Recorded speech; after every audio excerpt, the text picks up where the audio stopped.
Now, time for the week that was, and let's take a look at the top stories that made headlines around the globe this week. Nigeria's President Muhammadu Buhari this week left the shores of the country, according to the presidency, for a routine medical checkup in London, the United Kingdom. Now, Buhari's latest trip has come immediately after he presided over an emergency meeting with security chiefs in Abuja on the back of terror alerts issued by the United States, United Kingdom, and some other countries on Abuja, the nation's capital.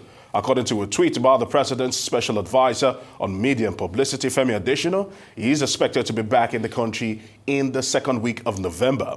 This is the latest of several medical trips that the president has embarked on since assumption of office.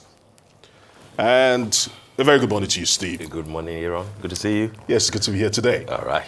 So let's get straight into it. What do you make of the president's latest trip on the back of the fact that several Nigerians, especially those domiciled in Abuja, were literally on the edge over the news that there was an impending terror attack? What do you make of this? Well, I mean, I don't think there's any Nigerian today who will express any surprise, anytime we hear that the president is jetting out of the country or for a medical reason.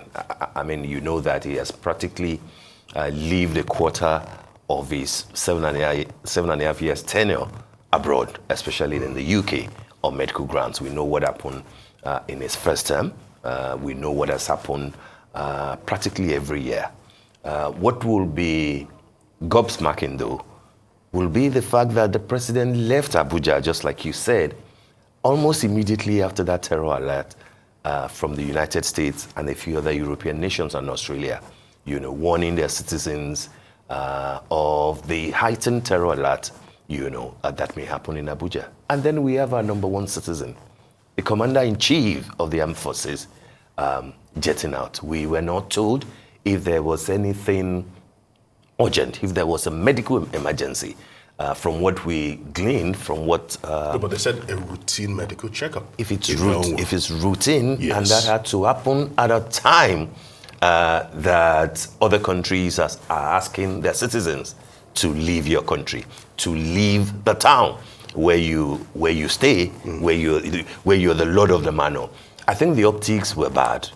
I think that it sent a wrong message to Nigerians. And of course, we know that the president was not running from anything. It's just that adequate thoughts were not given to the timing that he had to leave. It's bad enough that he has to constantly leave Nigeria on medical grounds for the UK. There have been a lot of justifications for it, but nothing would, I don't think that Nigerians will buy that, No, where I would like to even direct this question to is that, like you said, 7.5 years, and politics is all about the optics. Now, if you put all that together, this administration is almost gone. I mean, yes, barely 6-7 months ago. Yes. So should this be a learning process for the future when we want to select leaders? Because if this has, like you said, it has happened for the Upton time, should this factor into the minds of the electorate when they go to the polls in 2023 that how do we ensure that we have a president that is in Nigeria and rules more of his time in Nigeria than probably jetting abroad? On health grounds? On health grounds. Well, I mean, the choice of who becomes the next president will be that of the citizens. Voters will decide, and they will decide on, using different, metrics. How healthy whoever will take over from the president will be one of the factors. I don't think that it will be the biggest factor, but it will be one of the factors. But then even if you are the most healthy looking, because you really can't tell who's healthy, if you're the most healthy looking person, how will people know that you won't run into a medical emergency at a time? And therefore, I don't think that should be the main thing. The main thing will be to highlight the failure of the outgoing president in not fixing the health sector in 8 years, because it's not likely that anything will change by May 29 when he will leave. Let's just hope that before or after the elections, we will not hear of another medical junketing, abroad. And therefore, that should translate to the sort of expectations that Nigerians should have for the incoming president. How will you fix the health sector? So much so that even if you, the president or the incoming president, or any member of your family is ill, and nobody can, anybody can fall sick at any time, the system here will be good enough to look after your health. I think that should be the most important thing. Not to say that, will people go, to Germany, to UK, to Dubai? If as private citizens they can afford it, why not? But it sends a message to voters and to Nigerians to say that, before you became president, you're not comfortable with the health facilities in Nigeria. How are we sure?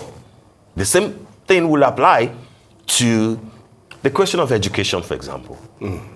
Should Nigerians trust that your words, your children, the Nigerian education system will be good enough for them? Will you trust your children with the education system in Nigeria where ASU will have to go on strike for almost 1 year? Those are the germane questions that I think that voters will be interested in. But it's not good at all, on paper, that every time we have to be discussing the need for the president to go outside of Nigeria, especially now that Abuja needs him as the #1 security officer of the country. That means people are those that question the billions that are always allocated to the state clinic. Yeah. That means those that question that they are spending too much on that particular facility. Where is the money? Where is it going? What will be good enough to have a national clinic or a national hospital that will be good enough to look after the health of the president? That should be the question. That should be the question. More questions than answers, I must say. Okay, now the presidential candidate of the All Progressive Congress, Bola Ahmed Tinubu, has met with the business community where he presented his plan if elected president come February 2023. Tinubu, alongside his running mate and all the members of his campaign team, unveiled his strategy to tackle critical issues of security, education, health, and economy in his first of such dialogue with the organized private sector in the country. Our ICE correspondent Tokumbo Oyetunji has his reports. Presidential candidate of APC. It is his first of such town hall with the organized private sector in Nigeria since emerging the flag bearer of the ruling All Progressives Congress. Mr. Bola Tinubu is attending the meeting in a hall filled with major corporate sector players and the Nigerian business community, with not just his running mate, but a team of other individuals with expertise in different spheres. And straight to the business of the day, the APC presidential candidate presents a highlight of his blueprint for Nigeria before calling on members of his team to elaborate further. From its very inception, our political economy has been imbalanced and in need of major reform. Our political economy is much too dependent on the export of raw materials or unfinished goods and the import of increasingly expensive finished products. The time is now to cure this lapse. It's a disease. We must cure it. There is definitely a revenue problem. The government does not have enough revenue right now to operate. But in the meantime, what to do? A Tinubu-Shetima administration would immediately boost tax revenue, not by raising tax rates, but by compliance, by adding, re-engineering the system, using the latest technology, as the presidential candidate once did so many years ago in Lagos. On the other topical matter of the economy, our target, is rightly encapsulated by my principal, is to achieve double-digit GDP growth within a couple of years. Specifically, the candidate of the ruling party promises his audience that should he be elected president of Nigeria come 2023, the era of fuel subsidy will be gone for good. We shall continue to fight against insecurity by redefining our counterinsurgency doctrine and practice. Our response to terror, kidnapping, and violent criminality will be defined by the following elements. We shall enlist more people in the armed forces, security services, and the police. Time to interact and entertain questions from the audience, and there are plenty of them, from the economy to health, education, power, and the environment.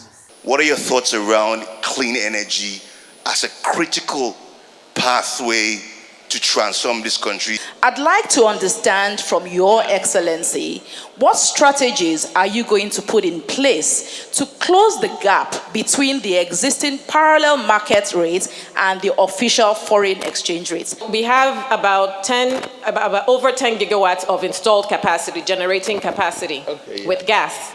So we will ensure that we're paying commercial prices for gas upstream so that you can invest in gas supply to the power sector, so that you can unlock your existing generating capacity. You will make sure that the discos are able to charge commercial tariffs that enable them to continue to generate the level of income. Your Excellency, sir, are you going to be able to carry us along when you get there? We of the creative sector, the media, the entertainment, and of course, just all of us like that. The Tinubu administration has the intent of investing, one, in the entire security architecture of the country. We'll be proactive, we'll invest in software, we'll invest in hardware, we'll invest in men and resources so that we bring a lasting peace to our country. This session ends, but the engagement at different levels surely continues for the APC presidential candidate and his team. For members of the organized private sector in attendance here, it's been a perfect opportunity to interact up close with one of the men seeking to lead Nigeria in a few months, and surely they will be digesting the document that has been presented to them to guide their decision on the next political leadership for Nigeria. Tokumbo Oyetunji, Arise News, Lagos. Aaron. Quite a lot to unpack there. Absolutely. I mean, that was the APC day, or shall we say Asiwaju Shetima day, to the organized private sector, even though it was heavily political. You could all the dance and song, all the chanting of on your mandate, things like that. You will expect that a strictly an event that is strictly for the business class will just be straight to business. But of course you can totally take politics away from it. But what are the lessons? What are the issues that you will take from it? For me, just to kickstart it very quickly, two things. Finally, Tinubu is saying that I have my own way of speaking to strategic, important sector, and that I don't have to go everywhere where I'm invited before you can see that I have the wherewithal, to pull people together. I think that's the message that his team put across there. You could argue that why didn't he go to the LCCI Lagos, Chamber of Commerce, thing invitation, the MBA, and a few other people who have invited him. But he's saying that I have a plan for a larger gathering. And you could see from the roll call, from Dangote to all the bank MDs, everybody, even young ones in the running the economy. You could see that the turnout was huge. Yeah, it was. And impressive. But then there was also politics, which is the other part of it. His running mate trying to present himself, trying to come across as some kind of orator. But then at the end of the day, you see what happened with the jive that he threw at both Peter Obi and especially at Atiku. So much so that the Atiku camp had to respond. Yes. Even some of the things that he said, trying to eulogize, his principal, Asiwaju Bola Ahmed Tinubu, when they were fact-checked, it turned out that some of them, were not very correct. So for me, going forward, maybe the running mate, Shettima, will have to moderate some of the utterances, especially when he's trying to play politics and throw jabs, at people. I'm not so sure if that was needed, if it was necessary, but in terms of the optics that Tinubu in suits with his running with all the other people, red tie and everything, I think that it made a lot of sense. But then people will continue to interrogate the content of what he, sought to deliver. No, because at the end of the day, it's down to content. It's down to, we're expecting a very cerebral meeting because you're meeting with the organized private sector. Yeah. And the way the organized private sector actually works is a far cry from how the government of Nigeria actually works, because they are more organized, they are more forward-thinking, because they're not bogged down by red tape, by bureaucracy. All the semantics go out of the window because it's all about profits, profit. And we're hoping that would shine through more than any other thing, because these people they are almost like the backbone. Because if you take away the organized private sector from the Nigerian economy, you and I know that the economy can literally just crater. And I was hoping to see more, this is just wishful thinking, I was hoping to see more cerebral interaction, because where we find ourselves, we didn't expect, probably 2015, or before 2015, we did expect that the Nigerian economy will be at this stage. We expected to see more, especially with the way they went about their campaigning before 2015. And issues about oil subsidy, we are hoping that by now we would have been able to nip it in the bud and look for a way to divert those funds into probably infrastructural development. And when these things still come up, people will still question, people will still ask, do you have the silver bullet? Our politicians over the years have not been the greatest orators. So to expect them to wax lyrical will be asking too much. But more than even waxing lyrical is, do they have grasp of the issues that bug Nigerians?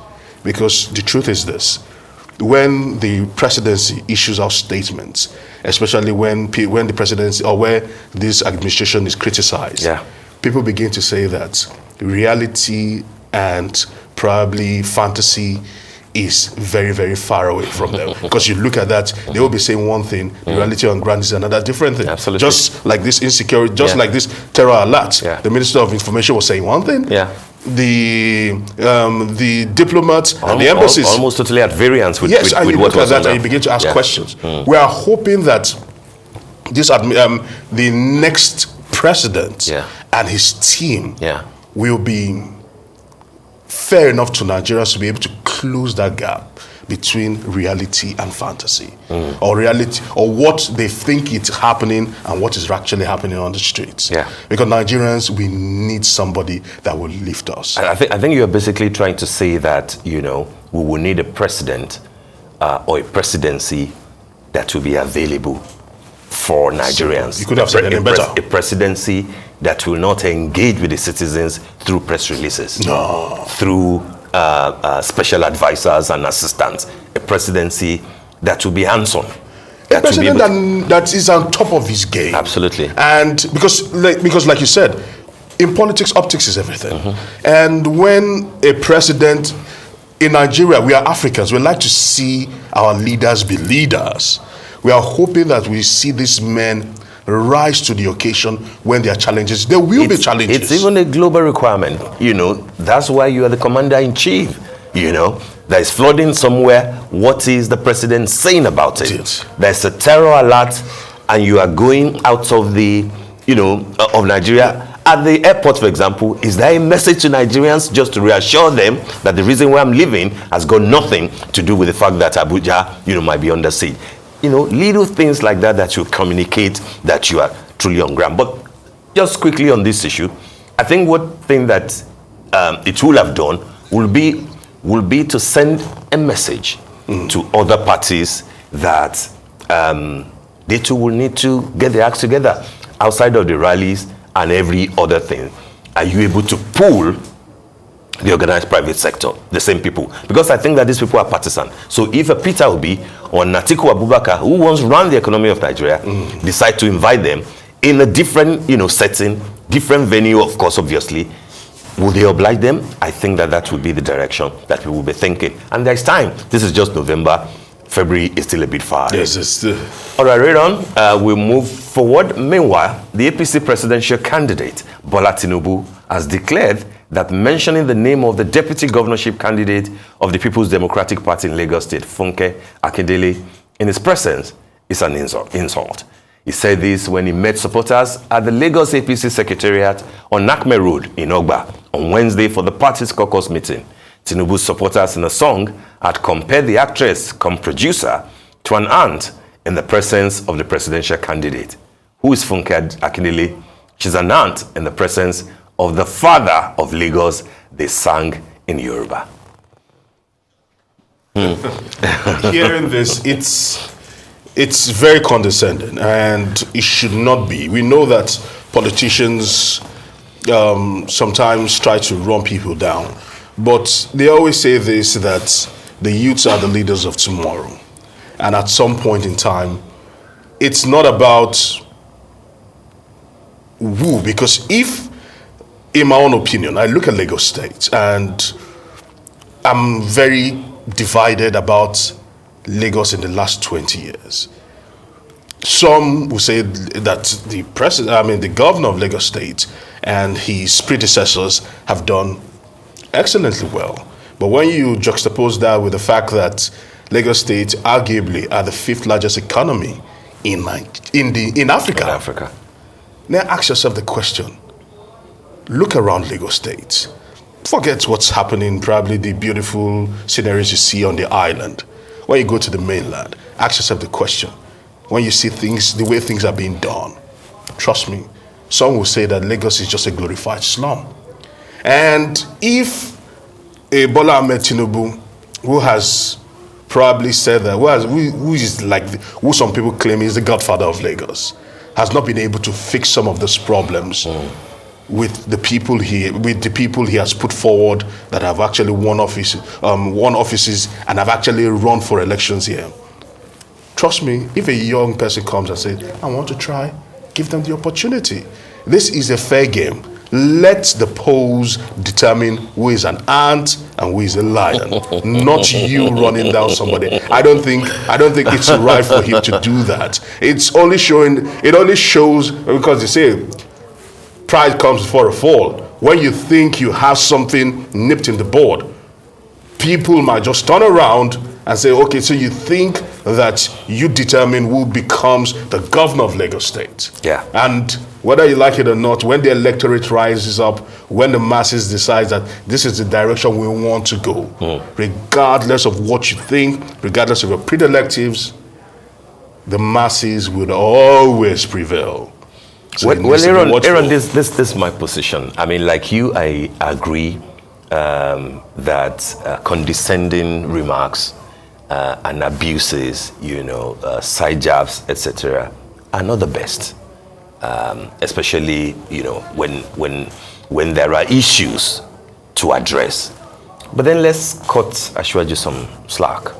I watched the clip where he was reported to have said that thing very clearly. I watched it. And I think that the report of it has not been an accurate account of what happened. Those who are singing that Funke Akindele, the running mate to the governorship candidate of PDP in Lagos, is a non-blah blah, are the type that you will find within the circles of any big political party. The women, singers and dancers who would ordinarily, throw jabs at opponents. And they were singing about the fact that it was not even Ashwaju that they were referring to. It was the governor of Lagos State, Sanwo-Olu, that they were saying that Funke Akindele, is like an ant compared to the governor. And that was at a time that the presidential candidate of the party, speaking to his base in Lagos APC, was about to speak.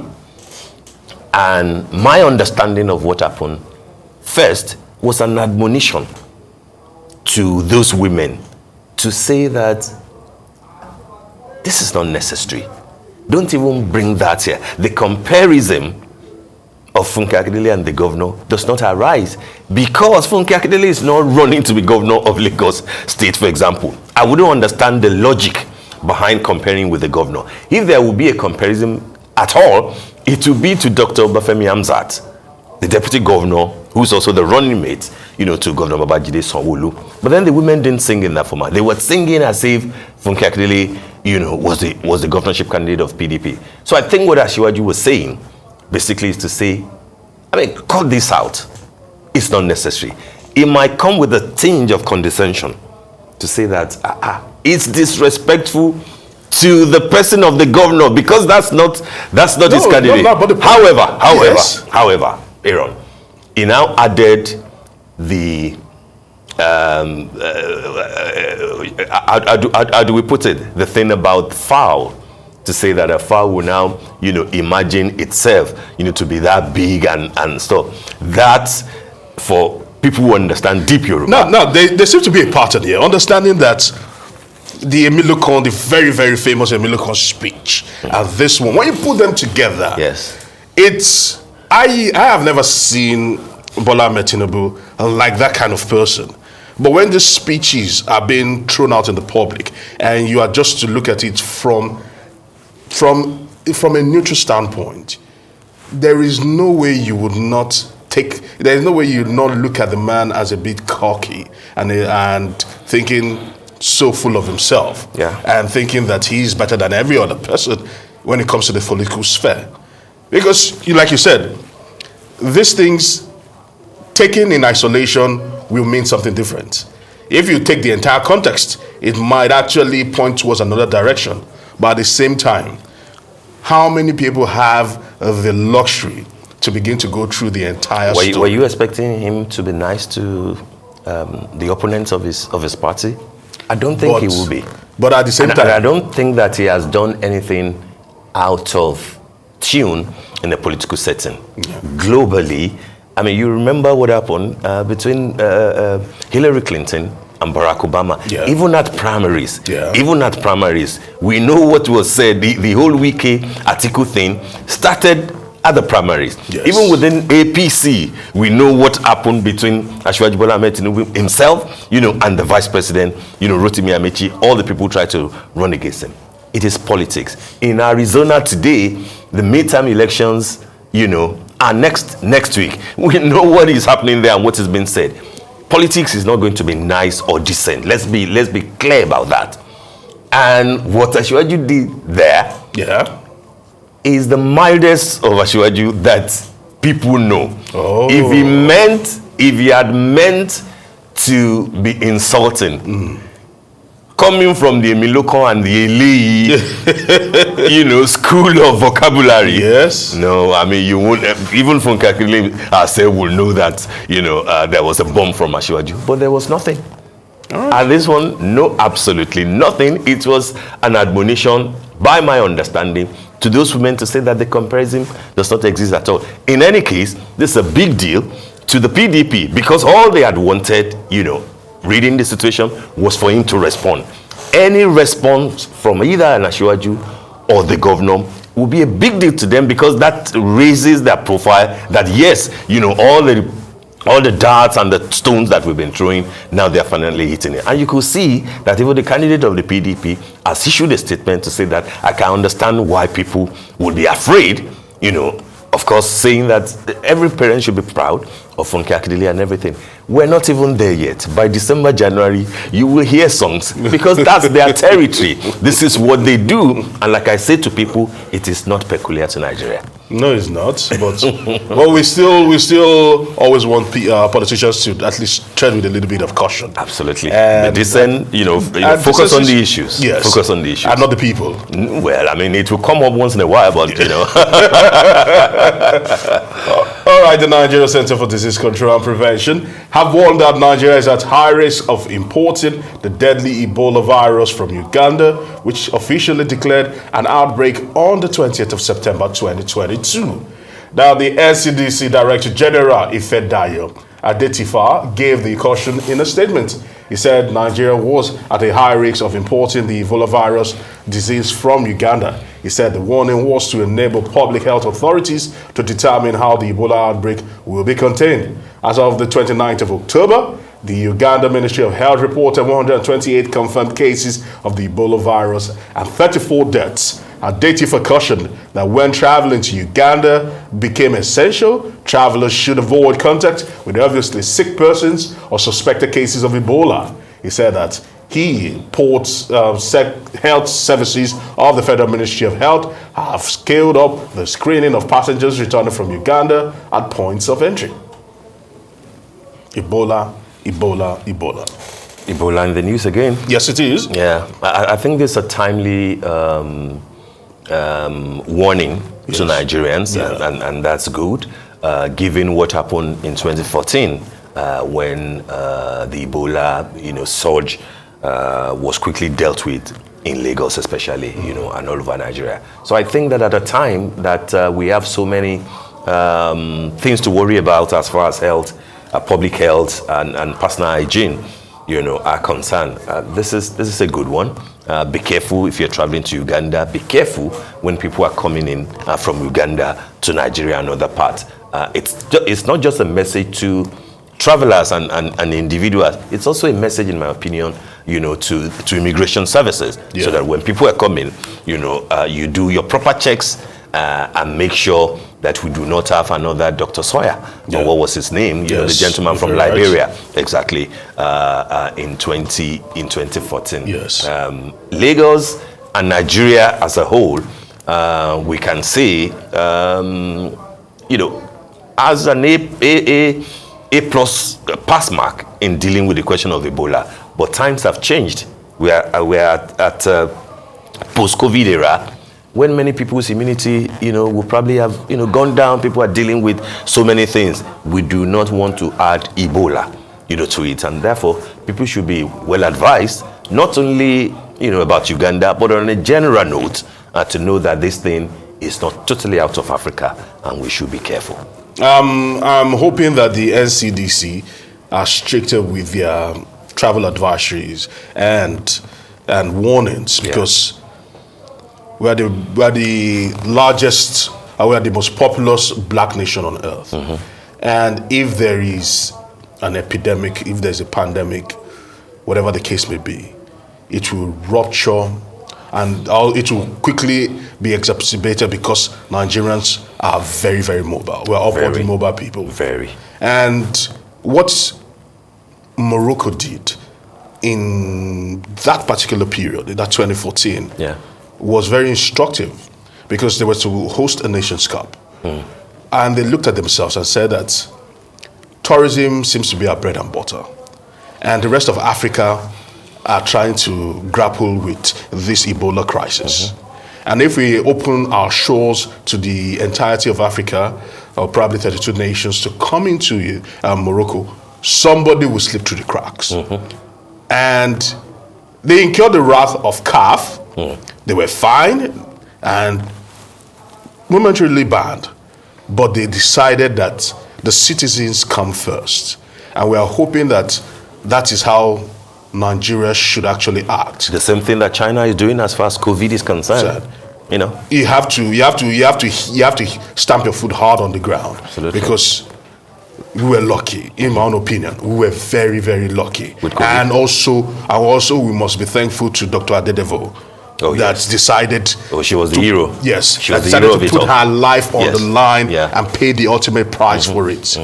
We might not be that lucky again. That's right. That is why we need to be very firm with things like this. I can't agree with you anymore. I mean, that's just apt. Let's be careful and let the authorities be on top of this. And the early warnings, the travel advisory, top notch. They should keep it up. All right.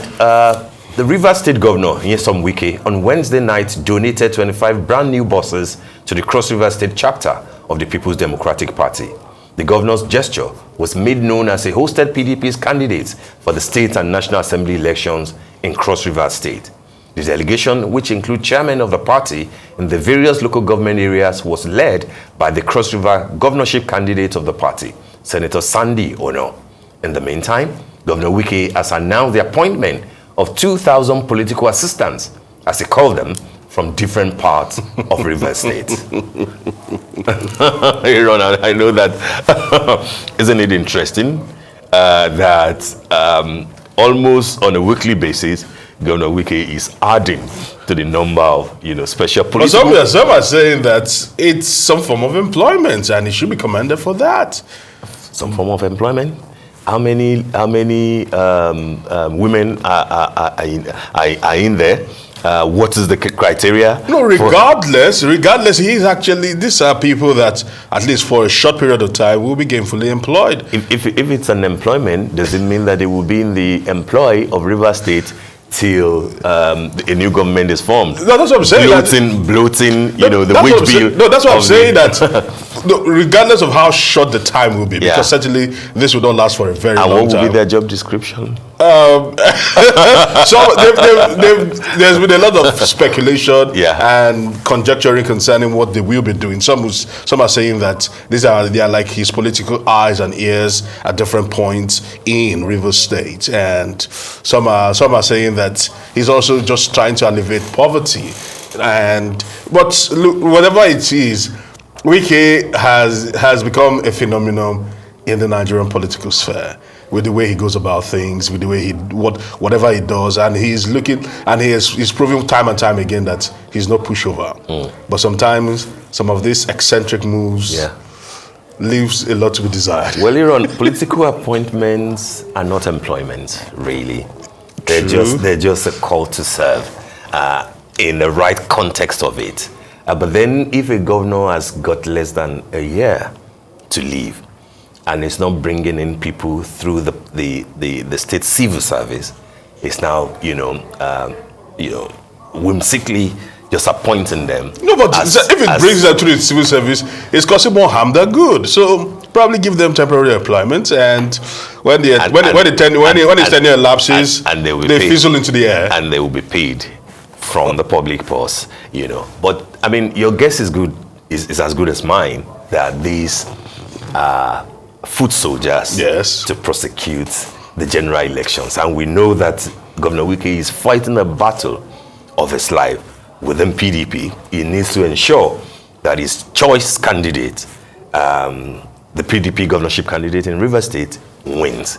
This is all about that, and possibly to determine the outcome of the presidential election, which comes first, by the way, in February, before the governorship election in March, to determine how it goes. What that means, we may not know at this point. Will it be for Atiku? Will it be for Peter Obi, whom he has had several meetings with? Or will it be for Asiwaju Bola Ahmed Tinubu? We don't know yet. But then, Rivers is an interesting case study these days. We'll wait and see how it goes. All right, the government of Ethiopia and rebel authorities in Tigray this week reached a ceasefire agreement in Pretoria, South Africa, less than 48 hours before the second anniversary of the deadly conflict between them in northern Ethiopia. Now, the surprise deal between Prime Minister Abiy Ahmed's government and the Tigray rebels were announced by former Nigerian President Chief Olusegun Obasanjo after just a week of negotiation led by the African Union, and has been hailed by voices from the international community, including the United Nations and the United States. Today is the beginning of a new dawn for Ethiopia, for the Horn of Africa, and indeed for Africa as a whole. The two parties in the Ethiopian conflict have formally agreed to the cessation of hostilities, as well as to systematic, orderly, smooth, and coordinated disarmament, restoration of law and order, restoration of services, unhindered access to humanitarian supplies, protection of civilians, especially women, children, and other vulnerable groups, among other areas of agreement. It is now for all of us to honor this agreement. We must be true to the letter and the spirit of this agreement. The people of Ethiopia expected more than the text of this agreement. They demand peace and harmony. They desire development. They have charted a promising and bright future. The government on its part will take various proactive measures to nurture democracy and inclusive development in the country. So I hope our effort to silence the guns would be followed through in earnest, and our people deserve all the peace in the world, and we need to rebuild communities which have already been shattered as a result of such a bloody war that has continued for the last 2 years and it still continues. And for us, we are ready to do everything to make sure that no effort on the part of spoilers would set us back on our commitment for. Interesting one. Yes, it is. I think it's good news for Africa, yes, for African Union, and especially for our own former president, Olusegun Obasanjo, who was central to the peace talks and the deal that was sealed. More than 600,000 people dead, you know, in about 2 years of protracted conflict. Yes. Many people displaced, homes destroyed. It was necessary that the warring factions will come to an agreement and to come to a table to discuss. So this one is a good one.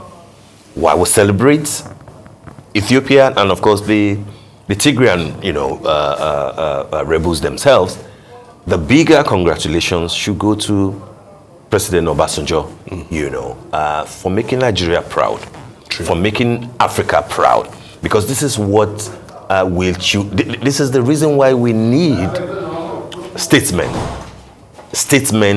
across the continent. You remember that when he was leaving office in 2007, of course, the expectation was that he would just basically retire to his farm, you know, being a celebrated farmer and everything. But he said, yes, I will continue to be a farmer, but then my presidential library will be there. I'll need to be attending to it. But much more than that, I want to be useful to our continent. And you could see, ever since he left government, from Liberia to Ivory Coast to Mozambique to Burundi, different African countries where there are issues, President Obasanjo has been the preferred, you know, if you like, AU and UN, you know, diplomatic, absolutely. And he has done a good job of it. Yes, some of them might be, you know, I mean, conflicts are not, they don't go on a straight course. No, they but don't. for this Ethiopian and the Tigrayan deal, I think he has done very well